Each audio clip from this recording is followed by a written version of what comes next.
Fish and Rice, Stories from Japan. I'm Toby, and today I'm sitting here with Zane.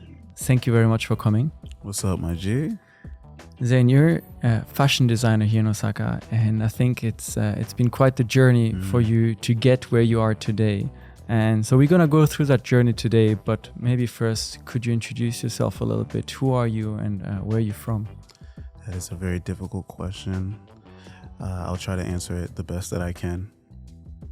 My name is Zane Fletcher Johnson. I was born in New York, and I was raised in New Jersey.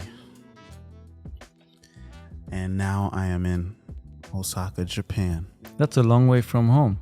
Oof. It depends what you think is long. So what made you decide to kind of uproot your life from the States and move all the way here to Japan? I was just graduating from Fashion Institute of Technology in Manhattan, and I had already worked in the fashion industry in a very high brand, in a streetwear brand, and in a very retail type of very Consumer-centric. Brand. And it wasn't fashion like I thought fashion was in my head. And I didn't want it to be, I graduated from college, I graduated from high school, graduated from college, and now I'm working, and it's like I'm just going straight. I thought life had more to offer, and so I was like, okay, what is the next thing I could do to better myself, to challenge myself? And so I was working at a organic smoothie shop next to Madison Square Garden, and so many people from JFK Airport would fly in and come to Madison Square Garden, come out and come to our smoothie space. Thank you, George. And I was very sociable, so I'll be like, hey, what's up? How's it going? They'd be like, yo, I just had the best experience in my life. I said, what'd you do? They were like, I traveled to this country. And they're like, yo, it was like the best thing that's ever happened to me. And I heard that over thousands of times. Literally. And then you were like, I can't just stay in a smoothie shop. I need to move and go see it for myself. Exactly. Don't get me wrong. The smoothie space was very great. It was just that when I want to do something, I do it, and I like challenging myself. So why do you pick, from all the places in the world, why do you pick Japan? I mean, when you think about fashion, especially, maybe you think about, Paris, London, Milan. Tokyo is also quite prominent, but it's maybe a bit more out there than other cities. Why did you come here?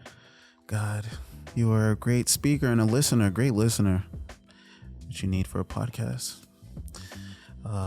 So for me, what I want to touch on when it will get there is that, the easiest thing to call me is a fashion designer, but really I like creating worlds. I like creating experiences, and clothing is just one part of the experience. But I've always had a base in philosophy. I love philosophy. I love the feeling of being connected, and Eastern philosophy has that specific type of ideology that everything is connected. And so I've always been infatuated with martial arts. You done some yourself before? I have done karate. Yes. And then Buddhism, Taoism, Eastern philosophy. So a friend of mine, he was really into Japanese anime and stuff, and he showed me this. It's not an anime though, but it's called The 13 Assassins. Okay. Like a movie or? Yeah, it's a movie. I always used to watch Kung Fu, so I knew how Chinese people sounded. But when I watched this movie when I knew it was Japanese, I read the subtitles, and they were just like very simple but powerful. and the sound of Japanese was just very intriguing to me. So I was like, you know what? All right, I love China too, but Japan, like, I like how this sounds. Like, let's go here first. All right. So then you decide to leave everything behind, the fashion background, the smoothie shop, and you go check it out for yourself. When you arrived here in Osaka, was this like the first place you got to Japan, or? No, it wasn't. Actually, you're right. Yes, I did. I landed here in Osaka. The company that picked me up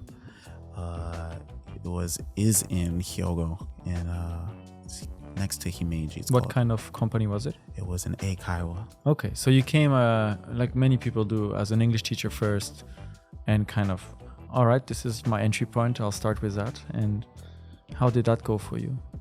It was a great experience. I think it really starts with what type of energy are you coming with into the situation.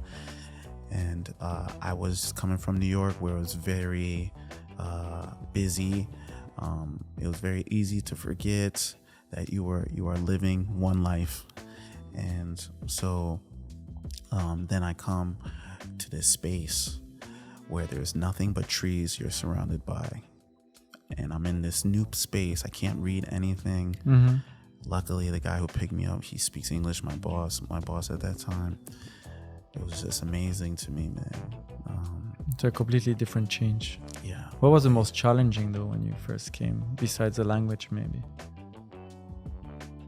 Or was it all a kind of new experience and you were just basically embracing what was coming? Exactly. Like, there was nothing, I had nothing to lose. I was at a point just in my life where it's like, yeah, like, I'm just starting to understand myself more. And it's like, yeah, I graduate from college and then I just get into a 9-to-5 job. Like, to me, that's weird. Like, to just How old were you when you like came over here? Like 25. All right, so it's like a good age to kind of uproot and move and try something new. 25. When was it that you realized, though, after moving here and you started working as a teacher and it's a new experience, that you missed the fashion, the creation part of what you used to do before? Okay, well, it's a good question, man, but we got to take it back because I've always been into fashion. I was always doing things that pertain to fashion because, again, it's a lifestyle. But I just didn't turn it into something that could make me money. So I would always,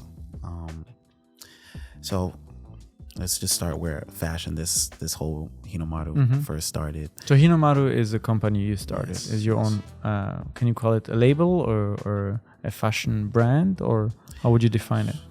It's so hard to define because it's not in a box, but... So it's Hinomaru is the kind of direction you're going with what you created. It's a global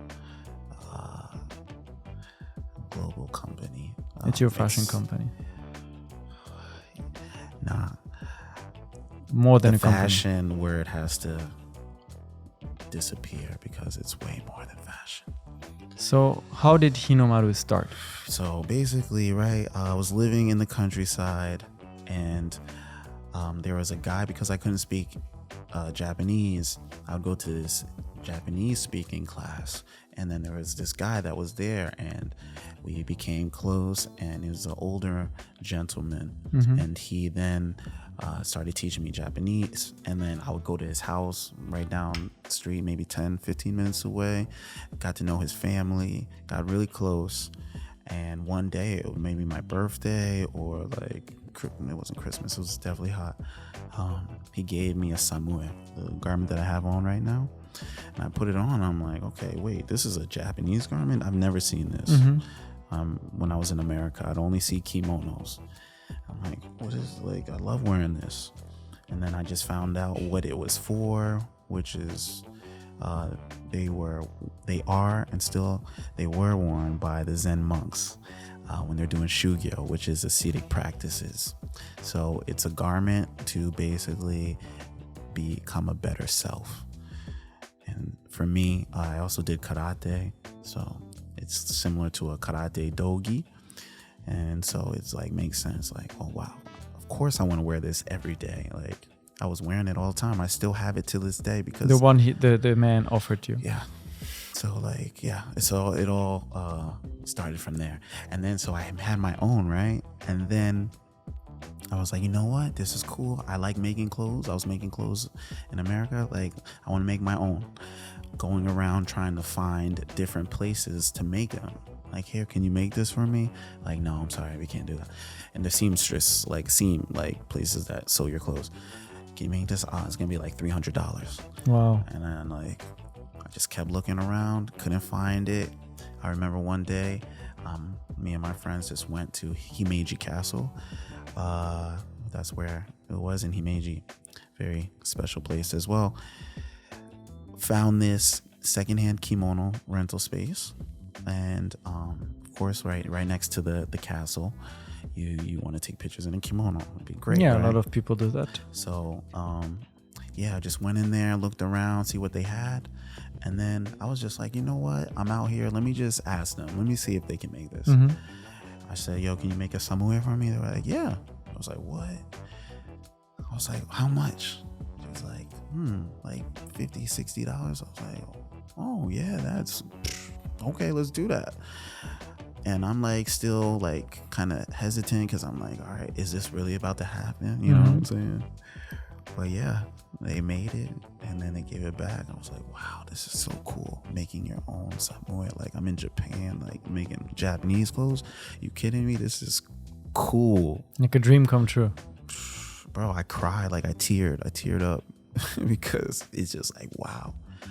Like, yeah, I came from America all the way to Japan, knew no Japanese, started speaking Japanese, got them to work with them, got a Japanese garment made, got the fabric, everything. Like, I put that together. Like, of course, not just me, everything, but like, it's like in my mind, I was like, wow, like whatever you put your mind to, you really could do.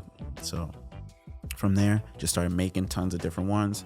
I'm doing like fashion photo shoots in them, just because I like creating a character. Like I said, it's like a lifestyle. Like, and then people are saying they're liking it, you know what I'm saying? But at that time I was still making it for myself. But then Corona happened, and when Corona happened, I started going part-time at jobs, and because I was part-time, I couldn't get any money because everything was closed down. Yeah.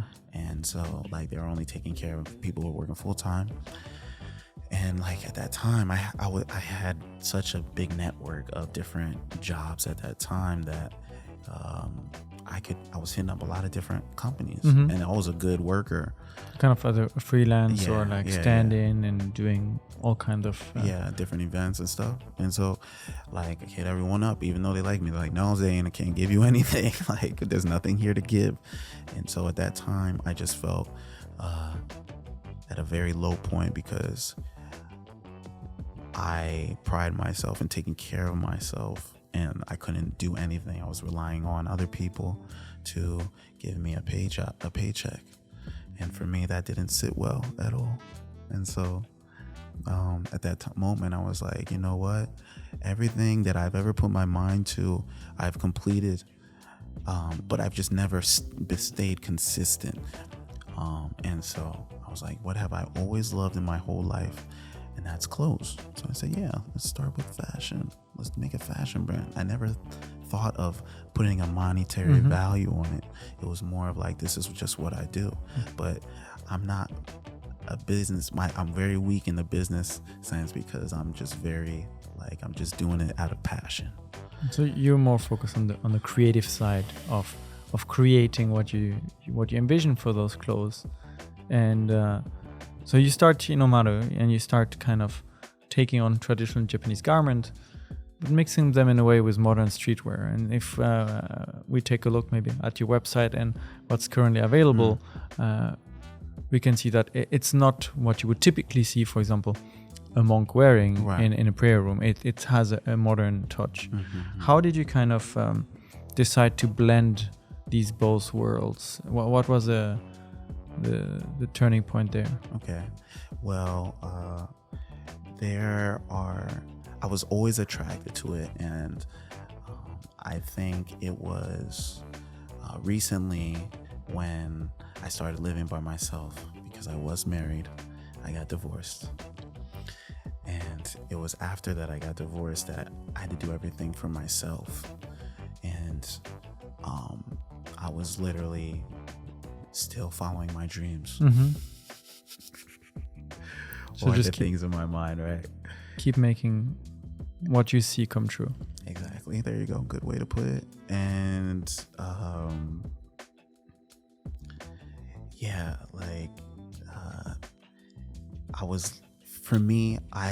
when I was living in America too, I would be outside all the time, just in the streets. I would just be hanging out with my friends, just living in the street, just kind of, that's how I was living life. And then I come to Japan, and living here, I'm living in the streets. So this is just like a part of me. This is just like who I am. I like to be out. I like to meet new people. I like to do cool things. You know what I'm saying? And I started realizing, like, my concept, like the concrete jungle is a form of the jungle made by man. And Japanese culture literally connects themselves to nature. Like, so they're being one with nature, and literally we're still being one with nature. It's just that it's changed its shape into the cement. Like the city, it's just like the jungle. You know, you don't know what to expect. You don't know what you'll see. Just like when you're in a natural jungle. So it has the same personalities. It's just put in like a human way. And if you can make it in the streets, you can make it in anything else, because it's where you're enduring a lot of difficulty, and difficulty is where you grow. And so if you can grow out of that, you can grow out of anything. So I was taking that concept and then adding that to the traditional Japanese concept, which is just taking the natural form of nature and taking different elements of it and combining it into their culture. And then, but you putting these both together. So again, it's taking this traditional way of thinking, adding it to the modern, where it still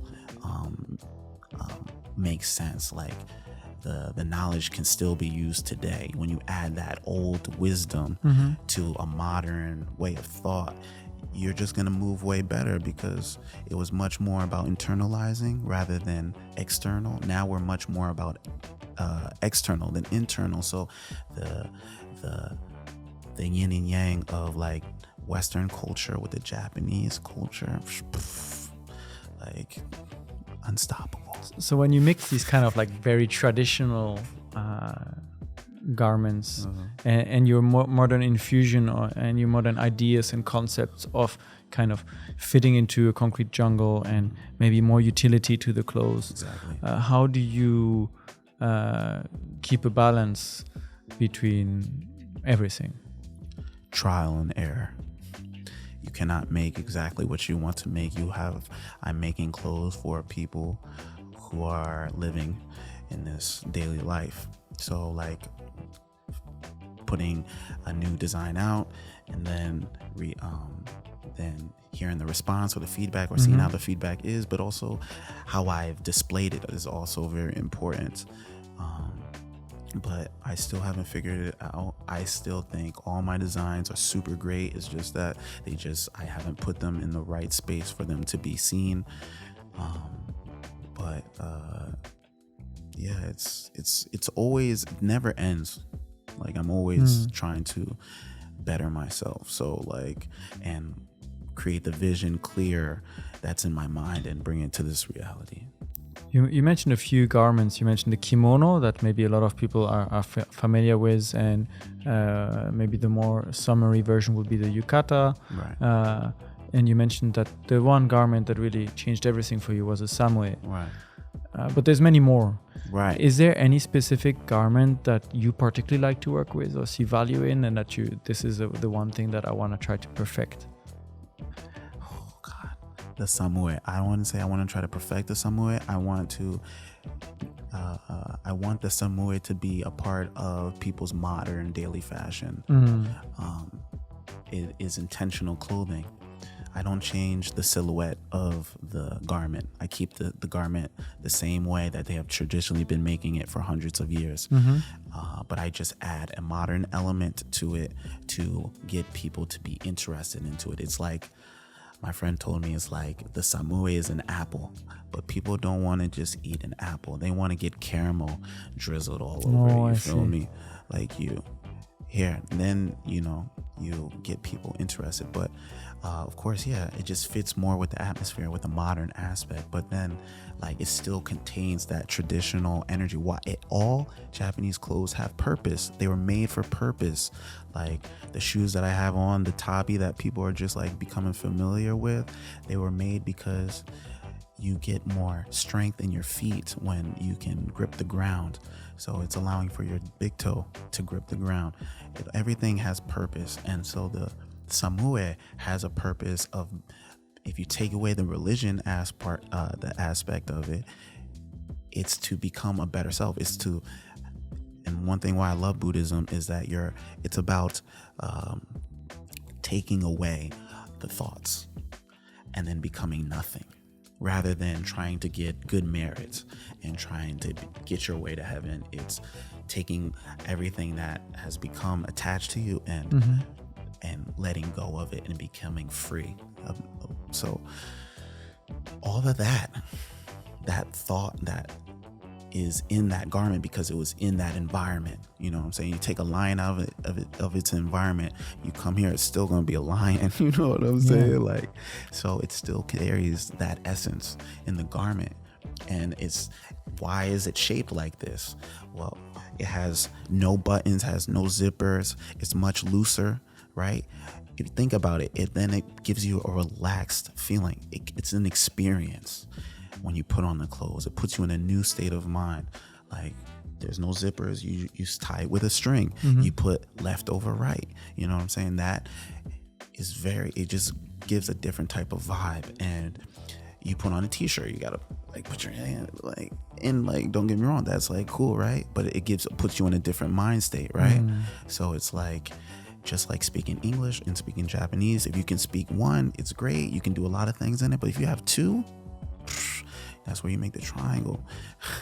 Maybe a modern analogy with clothes as well would be the suit, right? A lot of businessmen wear maybe tailored suit with a tie, and some people maybe refer to it as the modern day's armor, right? The knights in the Middle Age, they had the big shiny armor, and today the knights maybe wear these kind of suits, but it makes you feel very maybe entrapped, right? And you're saying that wearing a Samue is kind of the opposite experience. So it's not just a garment for you; it's an experience to wear it.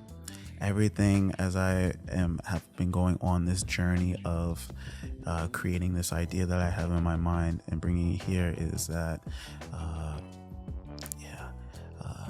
everything is like trial and error and like consistency, and like experience is where you get that. And so you have to experience. And why I love the Samue is that the monks wear this when they're doing ascetic practices, and that's an experience where you're creating this difficult situation and pushing yourself to the limit in order for you to get out of the mind that you're in now into a new state of mind, which is closer to me, the universe. So like the clothes has crazy meaning. Like, and though you add that to your daily life, right? I don't want people to think that meditation is you go to the temple and then you meditate and then like it's over. No. Everything that is here right now is everything that will ever exist, right? And so everything that you want, that you're seeking, is already here. It's like the seed, but you're looking at the tree. You know, focus on the seed, right? And so the clothing just puts you in a better mind state to be more intentional. And so when you become more intentional, you become more present, like then you're one with everything. And then life, it's like, think about when you're with your friends, you don't think about time.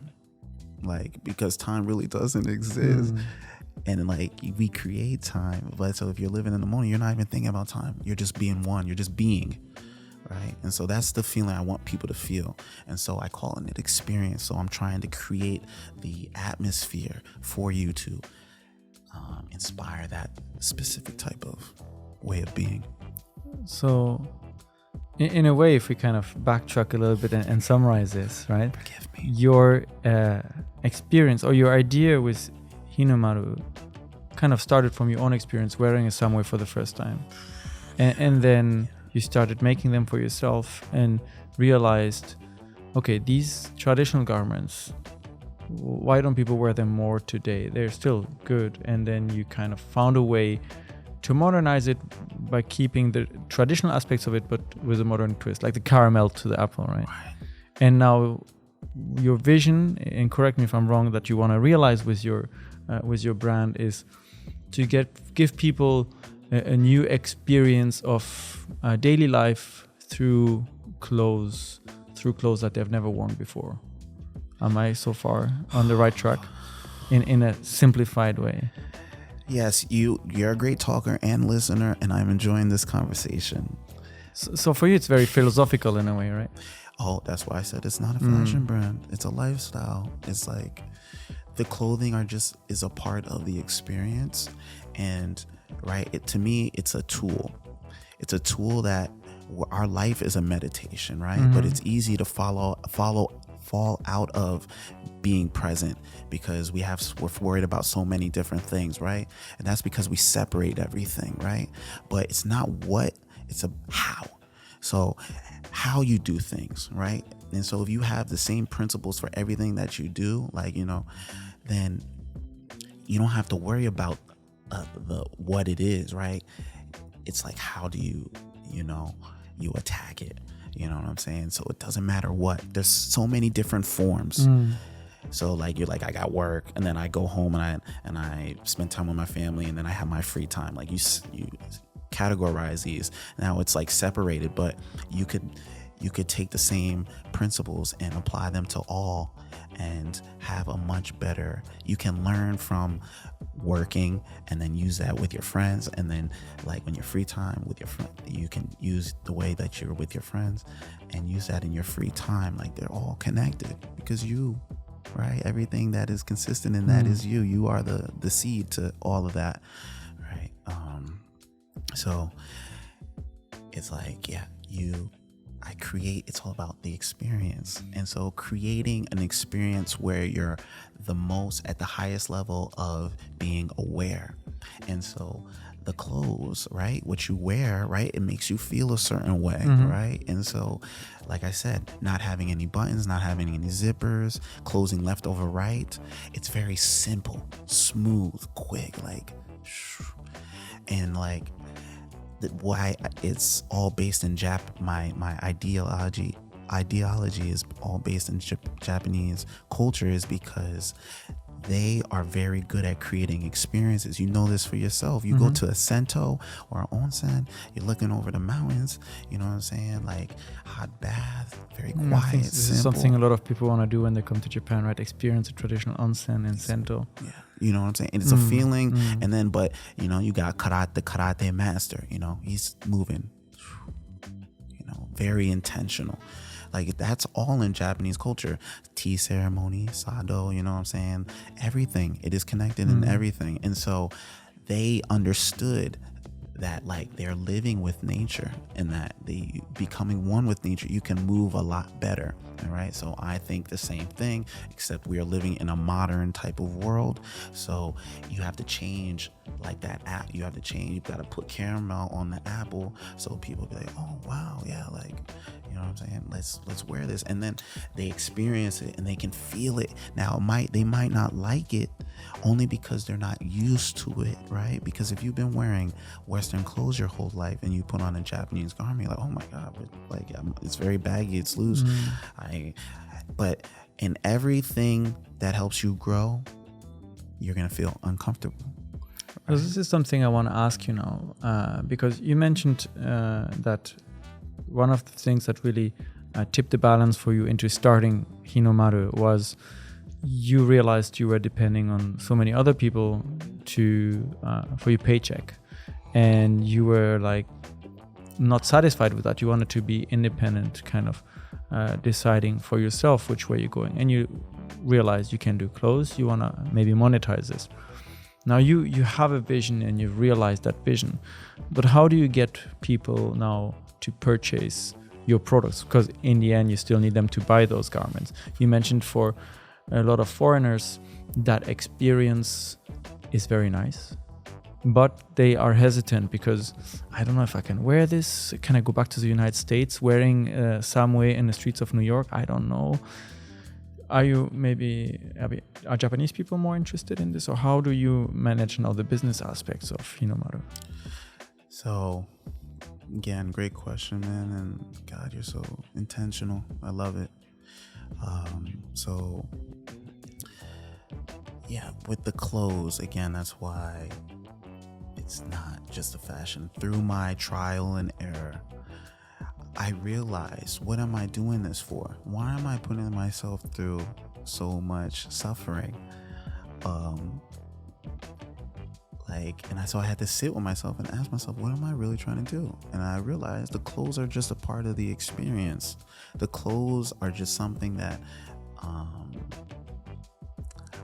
I wear myself, so I know that you'll feel them as well.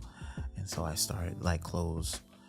That's why I started with the clothes. But I love putting experiences, curating vibes.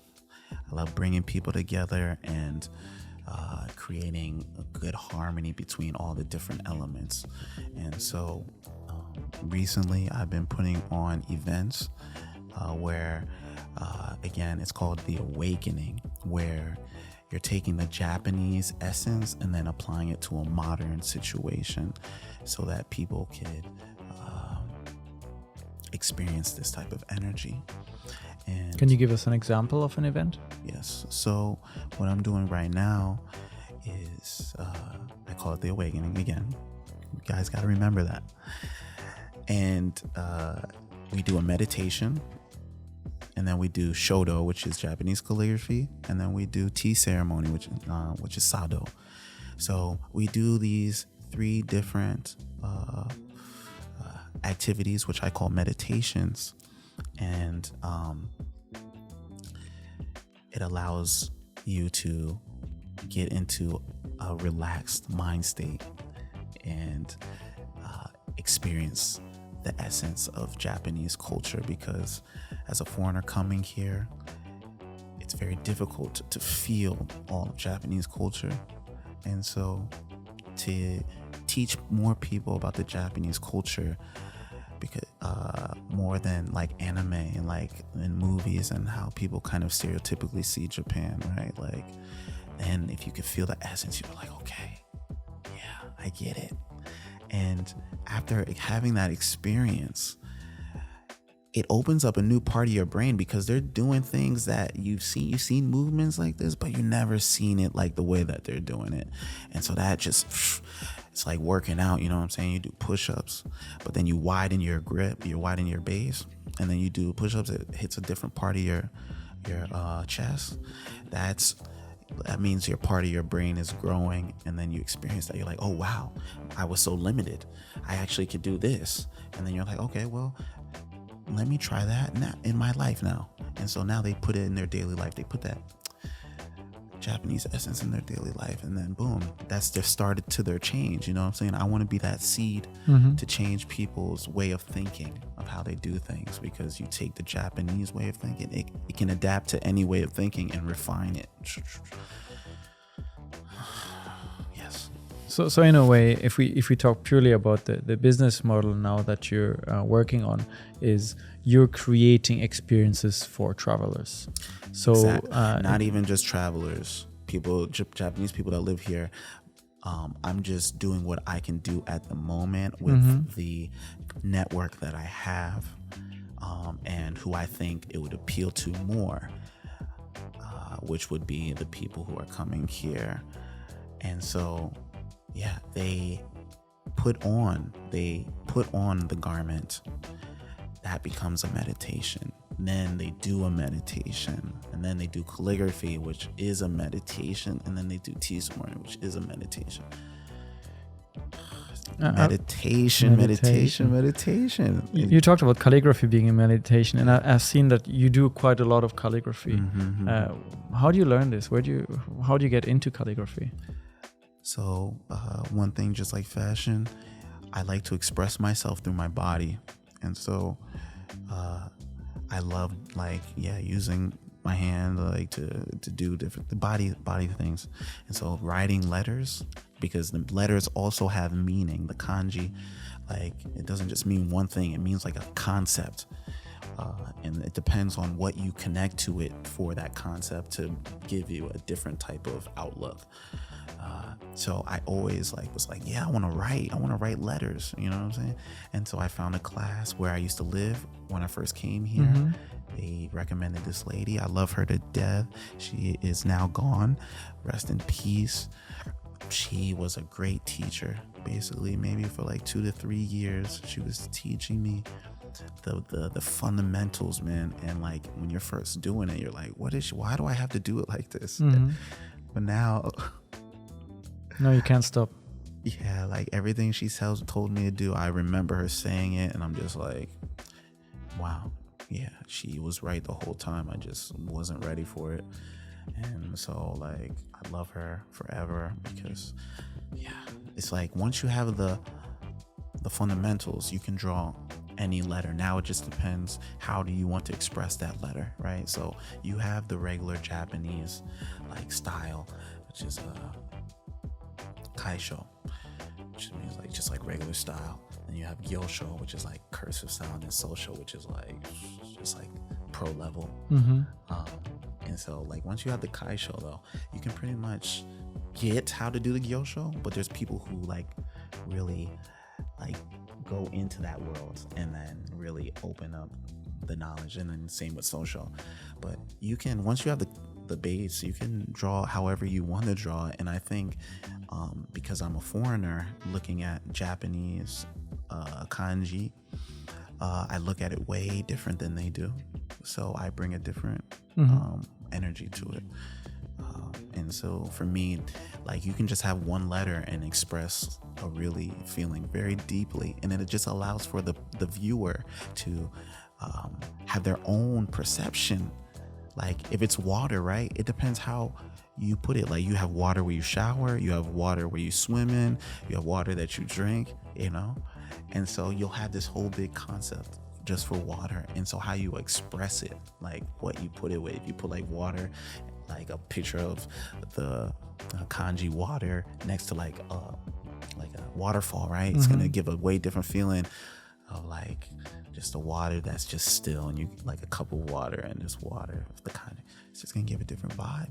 So when you teach this now to the people that come to experience the awakening, you have a space where you can organize your event, and you provide the clothes for them to kind of feel the traditional garments.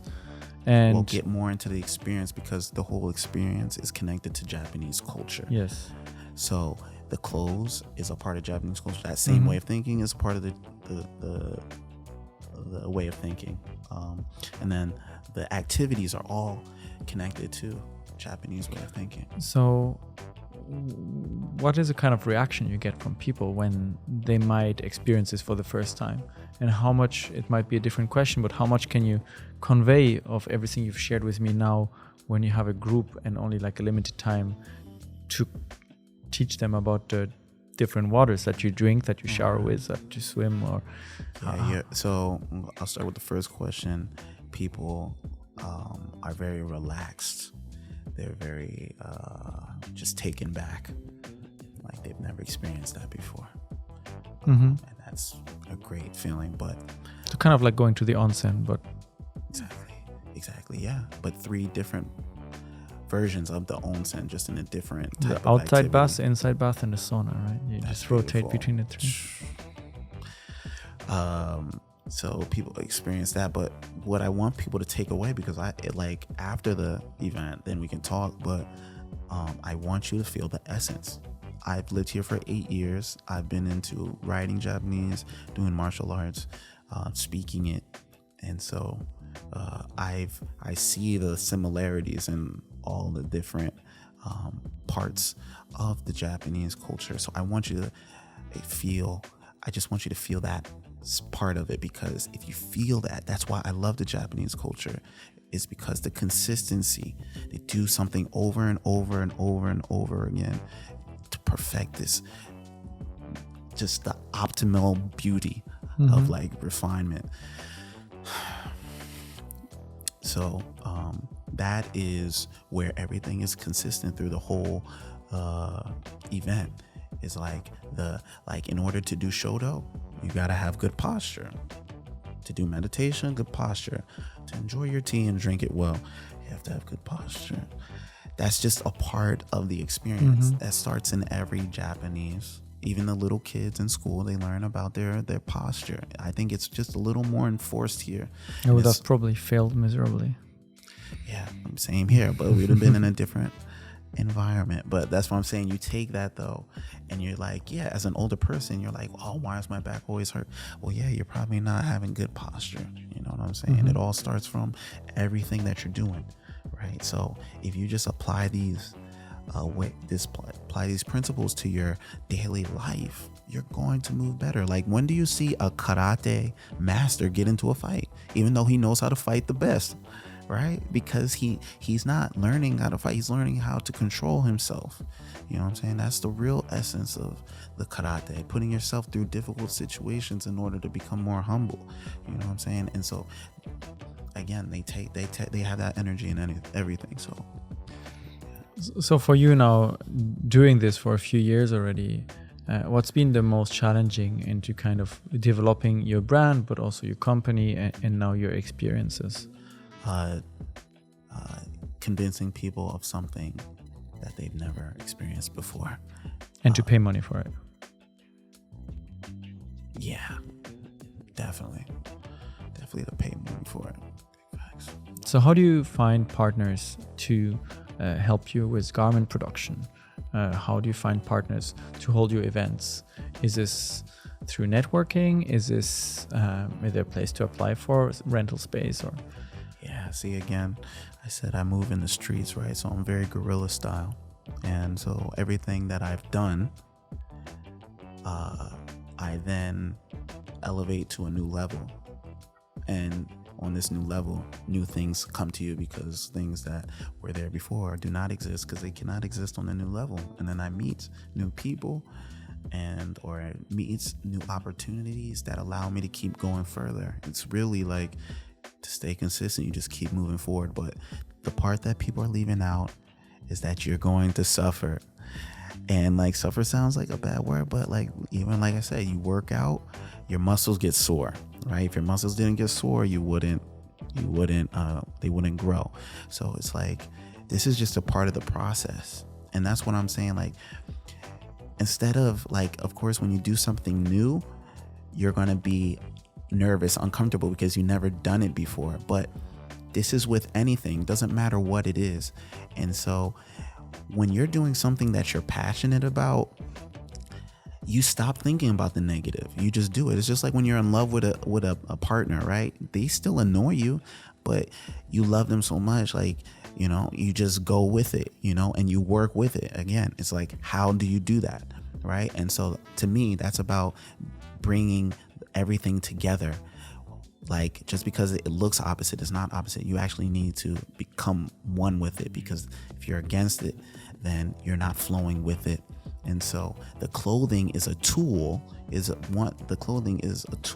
that allows you to get in that mindset, which is more of like a meditative mindset, as well as the experiences that I'm putting on. It puts you in a meditative mindset. I'm also doing other events where, you know, you're taking that traditional Japanese energy and then adding it to a space, right? Like I said, it can form to any, it's just like katakana, it can form to any word and give it that Japanese, still that Japanese feel. And the thing I want people to feel is being more present. When you're more present, you're more intentional. Just like when you're traveling, right?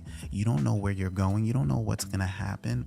And you have difficult times, especially if you're in Japan, right? Where you can't read the letters and stuff, but it's still fun, right? And so like you're going to have difficulty. That's normal. And I think people ultimately already know that, but you need reminders. And that's what, like, I want to be a reminder for people. I want the clothing to be, I want the events to be, you know what I'm saying? Because you can't take people's experiences. That's something you always can have with you. And in a practical setting, so you have a very, very philosophical approach, right? Yes. To kind of how you approach an issue, an encounter, an event, pretty much everything. Yes. How do you deal with a situation where the person you need to work with is not open to kind of viewing this philosophical approach, right? You need to work with a business partner to get new raw materials to make new garments, and you're explaining what you want to use them for. They don't agree with something, and maybe you try to explain the more philosophical purpose of what you're doing, but they don't see it this way. Again, let's go back to my trial and error days, as they are still going. I've learned that you're going to have people that love you and that people that don't like you. That's just the way it is. Michael Jackson, you look at one of his YouTube videos, he got probably thousands of hates, but he was one of the best people in the world. One of the legends, you know what I'm saying? So like, I understand that when you're especially trying to do something new, people will definitely go against that because it's not the norm. You know what I'm saying? So when I run into problems where people they don't want to work with me, I'm not limited to say like, he's the only person. And then like, I'm not limited to say like, this is how it has to be, because then it's like you become very stiff. Like I said, the clothes are just a part of it. The clothes stopped, okay, but it's a part of the experience. And the people that totally believe in this are still here with me. Like the lady who started making the garments with me in the first place before still we're best friends. Like she understands me well, I understand her well, and like she wants to see this happen. And like, yeah, there's people around me that want to see this happen and believe in it. And I noticed that like, as the more people take on to the concept, it just like starts growing and growing and growing. So like, I know like what I'm actually doing this for. Again, like, I would like people to be more intentional. I'm very intentional with my life. I didn't have to quit my job. I didn't have to leave America. I wanted to, because I wanted to live how I wanted to live. I want people to feel that in their daily life. Like, okay, I want to do this. Now, hey, I'm not going to say like, you're not going to get a bad effect from this, but you now are responsible for everything that you're doing. And when you're more responsible, you get more power. Power brings responsibility, you know what I'm saying? So how do you see your kind of, let's call it a project, to grow in the next 5 years? If you could ideally, your vision in 5 years from now, what are you doing with Hinomaru? Hinomaru will be overseas doing international events, having traditional Japanese craftsmen playing or doing their craft in front of an audience, and creating a new space where people feel like, okay, this is where I'm having fun, but I'm also learning at the same time so I can grow. To kind of creating conferences and more like large scale events, or like do you see it more like on a localized level but internationally?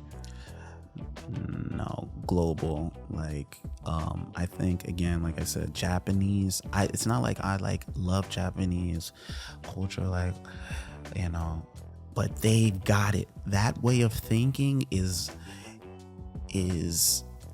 so beneficial and crucial to becoming better in your life, because it's all about becoming one. And when you become one with the lifestyle that you're living, then you don't see things as a problem. You have now eliminated all obstacles. It's just like, this is the way it is. And now you can just get more and more into the flow state.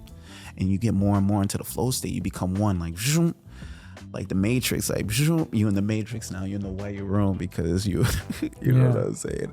That's what I want. If you want to go for that, you can go for that, but you can also, because you're automatically growing, like even if you don't want to. It's like, do you want to take responsibility and grow? You know what I'm saying? So I don't want to say a conference, like it's like this energy, experience it, because again, it's very difficult to experience it if you're not into it, one, or if you don't know what it is, just experience it. Experience this type of energy, and I guarantee you it betters your life. To me, like I said, it's like karate or any martial art. You know what I'm saying? You do a martial art, your life is going to get better. You know, it doesn't go down. You meditate more, your life is going to get better. It's not going to go down. You know what I'm saying? Like, that's the same thing with these different arts or these different experiences. Like, they all contain that. And then when you understand that, you're like, oh, okay, well, when I'm washing dishes, I can be a little more intentional how I'm washing the dish. And then you're like, oh my God, okay, when I do this movement, I can add that when I draw my characters or whatever, and everything starts bleeding into the next thing, and then you start leveling up. You know what I'm saying? So I just want to show people that path, that this exists, and so I want to do that on international level. You know what I'm saying? And then as the quality goes up, right, I'm starting to work with more traditional, like very high level Japanese traditional. But then, right, it doesn't have to be just Japanese traditional, right? Because that energy is here, but it's not in the forefront. You don't see it very often, right? You know, Michael Jordan, Kobe Bryant, they were in the Zen state too, right? Michael Jordan jumping off the 3 free throw line. He didn't think like, I'm gonna do this. He just, everything became one because he practiced how he was thinking, the situation. The experience made that, you feel me? So it's the experiences that are most important. But he was in Zen state. I didn't know what I did. I just moved. It was like everything hits when it hits. Bruce Lee says the same thing. Like, I don't hit the opponent. Like, everything hits when it hits, because it's in that moment. Like, right? That's the truth. Yeah, I'm just gonna stop there. What was a moment for you? I can see that this kind of transformation has become like very like a big turning point for you in your life. Oh yeah, for sure. And maybe I want to ask, what was a moment where you were on your journey where you initially started by just maybe making garments and I want to maybe modernize Japanese streetwear to like, oh, this is now something bigger. This is changing. Was there a specific event, someone you met, or it's just like a gradual change of perspective? Yeah, I would say gradual change, because I'm getting to learn myself more. I'm getting to learn the world more. I'm getting to learn my brand more and what I really want. And I just always had passion in. So you're channeling it now into this.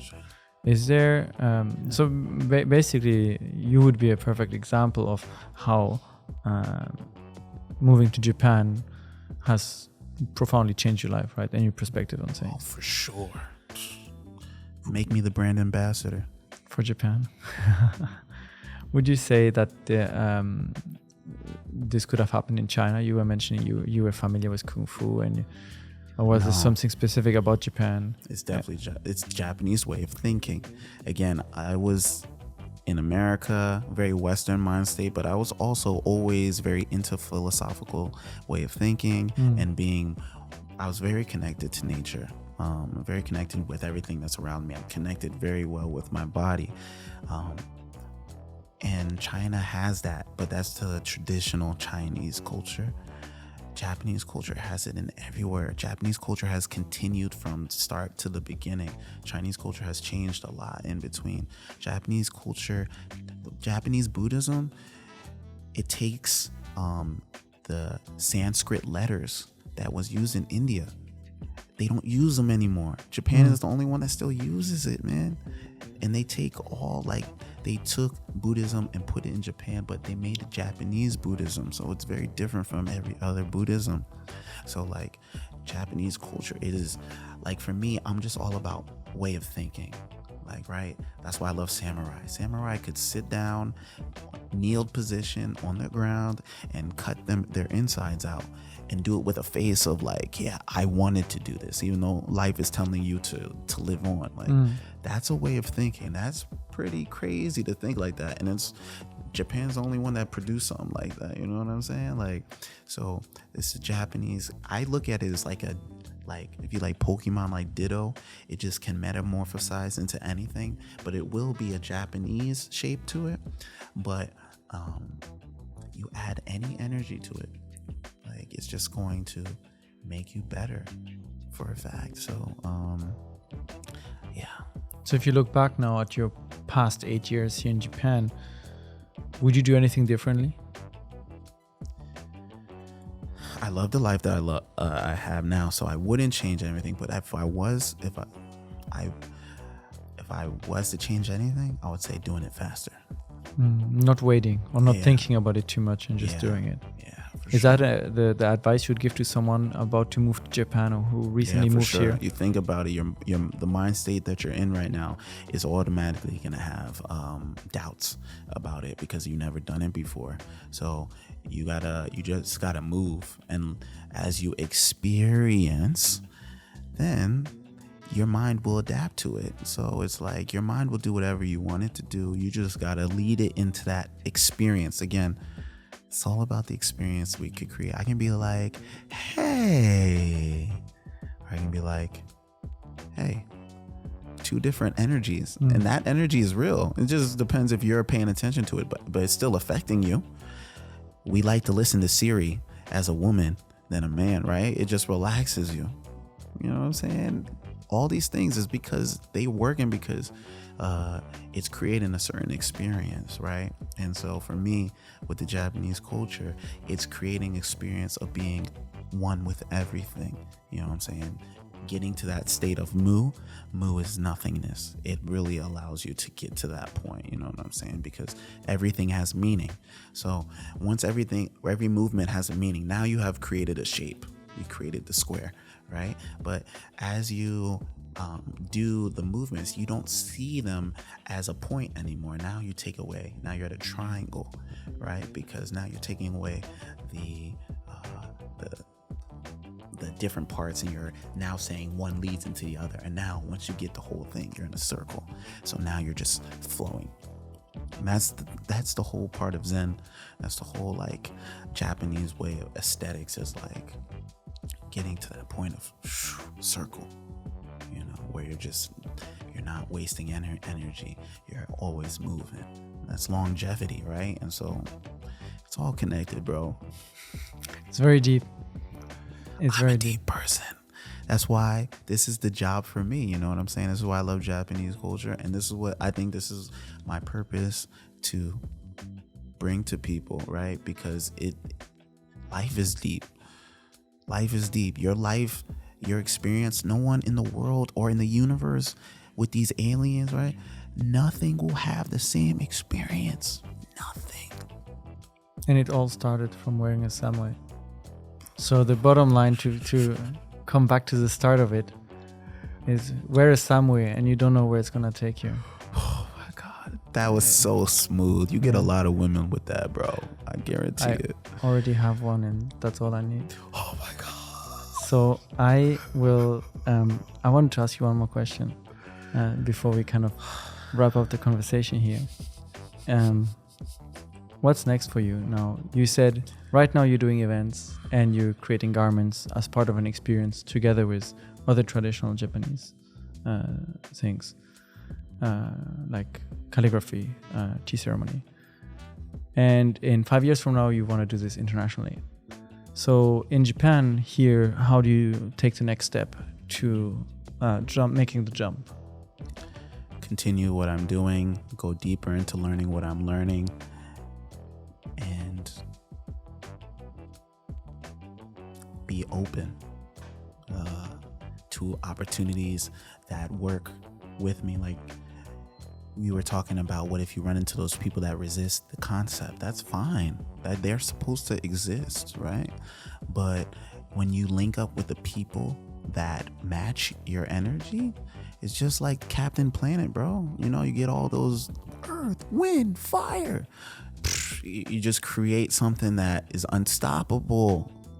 Like, all I have to do is just continue to do me, keep doing what I love and believing in myself and everything that is around me.